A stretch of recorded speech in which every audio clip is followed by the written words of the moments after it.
Le dernier sondage Harris Interactive qui est sorti, il dit qu'il y a une augmentation de 11 points de la confiance des Insoumis en Emmanuel Macron. Qui peut croire à ça ? Qui croit vraiment que les Insoumis, là, ce matin, ils se sont réveillés, ils se sont dit « Ouais, il y en a 11% de plus qui ont confiance en Emmanuel Macron. » C'est n'importe quoi, non ? Peut-être qu'ils perdent aussi confiance en vous, tout simplement. Attendez, répondez-moi. Vous y croyez ou pas, ce sondage ? Je suis pas là pour répondre à vos questions. D'accord, pardon. Moi, j'y crois pas du tout et je considère qu'ils racontent n'importe quoi. Donc, j'ai plus confiance dans les sondages. J'ai confiance dans une chose, les élections. Qu'ont fait les dernières élections, elles ont mis le nouveau Front Populaire en tête. Voilà. Donc j'ai confiance dans un truc qui s'appelle les élections. Sur le fond, Antoine Léaumont, est-ce que vous avez confiance tout simplement ? On dirait que vous ne voudriez pas qu'il y ait des référendums, par exemple. Mais moi, je veux bien qu'il y ait des référendums. Précisément, je vous dis, les élections d'une manière générale. Débloquer la situation. Non, mais d'une manière générale, la participation du peuple français à des élections par le vote, je trouve que c'est une bonne chose. Moi, j'aime bien quand il y a des votes, parce que précisément, ça permet de savoir ce que pensent les gens, pas ce que disent des sondeurs de ce que pensent les gens. Donc vous dites chiche au président de la République ? Chiche au président de la République de faire un référendum. 1 sur son départ, 2 sur l'abrogation de la réforme des retraites, 3 sur la 6e République et le changement de constitution. Là, d'accord. Là, si on fait un référendum, par exemple, sur la 6e République pour convoquer une assemblée constituante et changer la règle du jeu dans notre pays, parce que c'est plus possible. Ni les 49.3, ni l'article 16 de la Constitution qui permet au président de la République, s'il le souhaite, de déclencher les pleins pouvoirs. Ça, c'est pas acceptable que ça soit à l'intérieur d'une Constitution. Pareil, c'est pas acceptable que le président de la République puisse prendre le temps qu'il veut pour décider de nommer un Premier ministre qui lui convient à lui, mais qui ne convient à personne d'autre. Ça n'est plus possible dans notre pays. Et quand il y a des gens qui disent « on a un roi à la tête de l'État », on en a eu un certain nombre dans notre pays, des rois à la tête de l'État, et on a fini par faire des républiques, et parfois ça s'est passé de manière un petit peu énergique si on veut bien s'en souvenir. Antoine Léaumont, porte-parole de la France Insoumise, LFI, se montre particulièrement critique à l'égard des vœux formulés par Emmanuel Macron pour la nouvelle année. Plutôt que d'accepter passivement les discours traditionnels du président, Léaumont va droit au but. Il invite Macron à prendre une décision audacieuse et démocratique, en proposant un référendum sur sa propre démission. Selon lui, le président de la République, qui incarne aujourd'hui une politique déconnectée des réalités des Français, doit rendre des comptes à la population qui, de plus en plus, se trouve déçue et opposée à ses choix. Pour Léaumont, Macron ne peut plus continuer à ignorer le mécontentement grandissant face à ses réformes controversées, notamment la réforme des retraites, et ses choix économiques jugés inéquitables. En pointant du doigt l'arrogance et l'absence d'écoute de Macron, Antoine Léaumont rappelle que le pays traverse une crise sociale profonde, alimentée par des réformes qui fragilisent les plus vulnérables, tout en préservant les intérêts d'une minorité. Il dénonce une politique qui ne répond plus aux attentes des Français, notamment celle du chômage, des inégalités croissantes et de la précarisation des travailleurs. À ses yeux, les vœux présidentiels, loin d'être un signe d'espoir ou de renouvellement, ne sont qu'une façade pour cacher l'incapacité du gouvernement à réformer de manière juste et équitable. Je ne crois absolument pas ces paroles qu'il n'a jamais assumées dans la réalité. On a un roi à la tête de l'État et qui fait ce qu'il veut comme il veut. Moi j'aimerais bien savoir s'il va rester ou s'il va partir, parce que moi je serais lui, la question je me la poserais vraiment. Trancher, c'est des choses qu'on nous a beaucoup dit de trancher, mais en fait... Pour l'instant, Macron, il fait bien que ce qu'il veut et comme il veut. Bonjour Antoine Léaumont, merci d'être avec nous. Meilleurs vœux pour cette nouvelle année. Merci. Député La France Insoumise, nouveau Front Populaire de l'Essonne. Vous avez écouté le président s'en remettre aux Français finalement parce que tout est bloqué à l'Assemblée nationale. Oui, j'ai entendu dire beaucoup qu'il aurait fait un mea culpa, mais en réalité, c'est pas ce qu'il fait. Il dit très exactement la dissolution a apporté, pour le moment, davantage de division à l'Assemblée que de solutions pour les Français. Donc encore une fois, il remet la faute sur l'Assemblée nationale, sur le vote des Français eux-mêmes. La dissolution, c'est lui qui a pris cette décision. Oui, bien sûr. Il dit d'ailleurs j'en prends ma part. Bien sûr, il dit j'en prends ma part de la décision de la dissolution, mais il dit les effets qu'elle a produits, c'est finalement créer de l'instabilité. Et il dit c'est les effets que ça a produit parce que le vote des Français, en gros, serait pas allé dans le sens qu'il attendait. Et il continue en fait à faire comme si les élections n'avaient pas eu lieu et comme s'il pouvait gouverner. D'ailleurs, c'est ce que disent les gens. Ils disent dans les extraits que vous venez de passer, ils disent on a un roi à la tête de l'État. Ce qu'on se demande, c'est s'il va rester ou s'il va partir. Et quand il propose des référendums, les gens disent il fait bien ce qu'il veut de toute façon. Donc ça veut dire que les gens ne croient même plus dans la parole du président de la République. Et la seule question qui se pose s'il veut faire un référendum, c'est dois-je rester ou partir ? Ça serait une bonne question à poser aux Français. Et je pense que le résultat des élections législatives nous donne assez favorablement le résultat de son départ à l'occasion d'un référendum s'il osait poser la question aux Français. Mais de toute évidence, il a l'air décidé à s'accrocher au pouvoir. Bon, alors vous faites du principal enjeu, un enjeu très politique sur la démission d'Emmanuel Macron. Sinon, sur le fond, pour les Français, Français, leur poser des questions potentiellement, des référendums. Le référendum, c'est toujours une bonne idée. Moi, ce que j'aimerais, c'est qu'il pose d'abord, la question de son départ, pour savoir si c'est lui qui doit continuer à mener la politique issue de ces référendums ou quelqu'un d'autre. Petit 1. Petit 2, j'aimerais savoir, je pense qu'une des questions à poser aux Français, c'est la question de l'abrogation de la réforme des retraites. Parce que il a fait passer en force une réforme des retraites dans les années précédentes, et le résultat des élections a donné qu'il y avait une volonté d'abroger cette réforme des retraites. Donc je pense que ça serait l'une des questions à poser au peuple français. Et il dit, alors il a quand même des formules qui sont assez étonnantes, il dit, il faut maintenant que les gens soient capables de faire des compromis. Mais quand est-ce qu'il en fait, lui, des compromis? Quand est-ce qu'ils en font, les macronistes, des compromis? On a proposé à l'Assemblée nationale, avec les amendements du nouveau Front populaire, un budget, on avait amendé le budget, à la fin on a voté pour nous le budget, la partie recette du budget, tellement on l'avait amendé.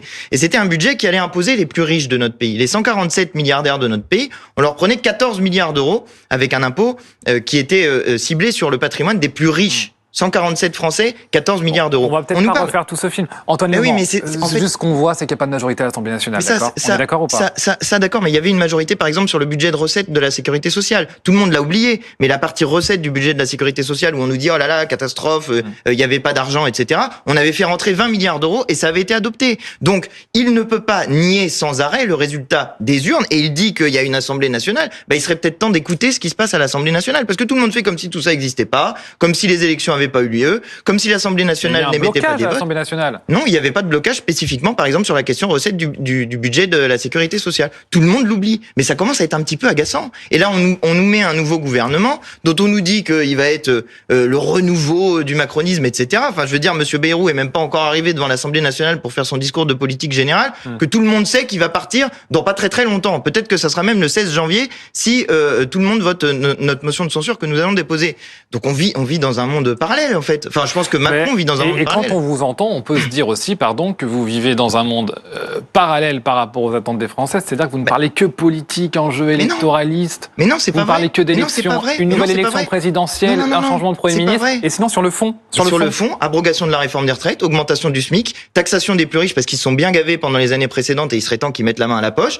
Et par exemple, pas suppression de 4000 postes dans l'éducation parce qu'il y a besoin, au contraire, de postes de fonctionnaires dans l'éducation. Et sur tous les sujets, en réalité, nous avons des propositions. Mais précisément, ce qui manque dans le moment politique, c'est une manière de trancher plusieurs sujets en même temps. Alors, peut-être que poser la question par des référendums successifs sur plein de sujets, c'est une manière de faire. Mais il y a une autre manière de trancher plein de sujets en même temps. Ça s'appelle une élection présidentielle ou une élection législative. Dans l'élection législative, le système électoral tel qu'il est à l'heure actuelle n'a pas permis qu'il y ait une majorité qui se dégage à l'Assemblée nationale. Mais je signale quand même qu'il y a des gens qui ont gagné l'élection législative. C'est le nouveau Front populaire, c'est nous.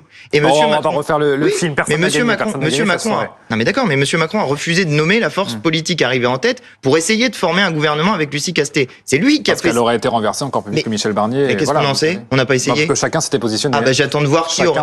D'accord, mais j'aurais attendu de voir qui aurait censuré quelqu'un qui faisait l'augmentation du SMIC à 1600 €. Qui aurait censuré quelqu'un qui faisait l'abrogation de la réforme des retraites. Parce que c'est ça que les Français attendent en réalité. Et il y a une impression chez les Français que quoi qu'ils fassent, quoi qu'ils disent, quoi qu'ils votent, finalement, c'est la même politique qui s'applique parce que Monsieur Macron a décidé que de toute façon, il en ferait bien qu'à sa tête. Je crois que ça crée une situation de tension. En octobre dernier, nous avions déposé à la fois une motion de censure du gouvernement Barnier parce que c'était un non-respect du résultat des urnes et une motion de destitution du président de la République, si on veut bien s'en souvenir. Avaient voté pour cette motion de destitution, nous, les Insoumis, les Verts et le Parti communiste. Je crois que maintenant, il est temps que Monsieur Macron comprenne que le problème, c'est lui et qu'il doit partir. Puisque vous faites une fixette sur la destitution, en tout cas le départ potentiel de la démission d'Emmanuel. C'est aussi ce que disaient les gens que vous avez interrogés d'Emmanuel Macron. Si demain il y avait une élection présidentielle, regardez les sondages. En aucun cas, ça serait vous qui arriverez au pouvoir. Je n'en suis pas sûr. Je n'en suis pas sûr du tout. Parce que déjà, les sondages se plantent sans arrêt. Et d'ailleurs, je suis rapporteur d'une commission d'enquête sur l'organisation des élections. Et vous inquiétez pas qu'on va aller enquêter sur les sondeurs. Parce que ils ont quand même dit, par exemple, dans 27 sondages, que Madame Le Pen allait gagner les élections législatives. Qui est arrivé en tête? Le nouveau Front populaire. Donc, 27 sondages qui racontent n'importe quoi, et on continue à faire comme si les sondages disaient la vérité. Non, j'y crois pas. Et ce que j'entends dans la population française, moi, je me base sur n'importe quoi. Un sondage à un instant T. Non, les sondeurs donnaient le RN. Les sondages racontent n'importe quoi. Non, mais juste pour rectifier, parce qu'on utilise bien sûr les sondages. Le dernier sondage les sondeurs donnaient le RN en première position. C'est ce qui s'est passé entre les deux tours. Il y a eu des alliances entre le parti présidentiel et la gauche. D'accord. Le dernier sondage Harris, c'est tout. D'accord. Le dernier sondage Harris Interactive qui est sorti, il dit qu'il y a une augmentation de 11 points de la confiance des Insoumis en Emmanuel Macron. Qui peut croire à ça? Qui croit vraiment que les Insoumis, là, ce matin, ils se sont réveillés, ils se sont dit, ouais, il y en a 11% de plus qui ont confiance en Emmanuel Macron. C'est n'importe quoi, non? Peut-être qu'ils perdent aussi confiance en vous, tout simplement. Attendez, répondez-moi. Vous y croyez ou pas, ce sondage? Je suis pas là pour répondre à vos questions. D'accord, pardon. Moi, j'y crois pas du tout et je considère qu'ils racontent n'importe quoi. Donc, j'ai plus confiance dans les sondages. J'ai confiance dans une chose, les élections. Qu'ont fait les dernières élections, elles ont mis le nouveau Front populaire en tête. Voilà.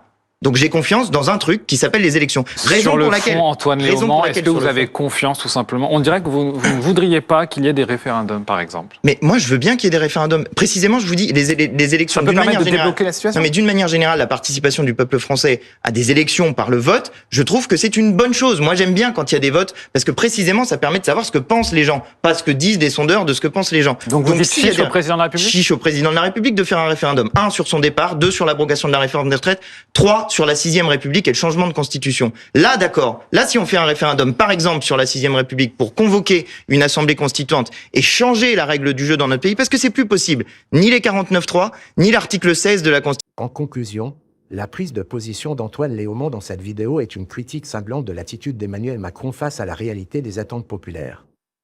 En appelant à un référendum sur la démission du président, Léaumont dénonce non seulement l'absence de véritable dialogue social, mais aussi l'arrogance d'un gouvernement qui semble se déconnecter de plus en plus des préoccupations quotidiennes des Français. Pour lui, les vœux de Macron ne sont qu'une manœuvre politique qui ne répond en rien aux véritables défis sociaux et économiques auxquels le pays est confronté. La promesse de réforme qui favorise une minorité, tout en sacrifiant les acquis sociaux et les droits des travailleurs, est désormais perçue par une grande partie de la population comme un coup de force contre la justice sociale. Léaumont va plus loin en dénonçant une politique qui, loin d'être au service du bien commun, sert plutôt les intérêts d'une élite économique et financière. En cette période de crise sociale et de mécontentement populaire, l'appel à un référendum n'est pas seulement un geste symbolique, mais une manière de remettre en question la légitimité du pouvoir actuel, de poser une question directe à la population. Êtes-vous d'accord pour que ce président, cette politique, continue de diriger le pays? Pour LFI, l'heure n'est plus à la soumission ou à la résignation, mais à la révolte démocratique et à la mobilisation des citoyens pour reprendre en main leur destin. Avec cette proposition audacieuse, Léaumont ne se contente pas de critiquer, il ouvre un espace pour une autre forme de débat politique, plus inclusif et plus en phase avec les préoccupations réelles des Français. En appelant à un référendum, il invite à un véritable changement de paradigme, où les décisions cruciales pour l'avenir du pays seraient prises par le peuple et non par une classe politique déconnectée. LFI, à travers cette démarche, se positionne ainsi comme une force de résistance contre un système qu'elle juge injuste et inégalitaire. C'est un appel à la mobilisation pour un projet de société radicalement différent, qui place l'humain au centre des préoccupations et qui refuse d'accepter une politique menée dans l'ombre de ceux qui détiennent le pouvoir économique et politique. La question est désormais posée, le peuple français acceptera-t-il de rester passif face à une politique qui le dessert, ou se lèvera-t-il pour apposer un changement profond et démocratique ?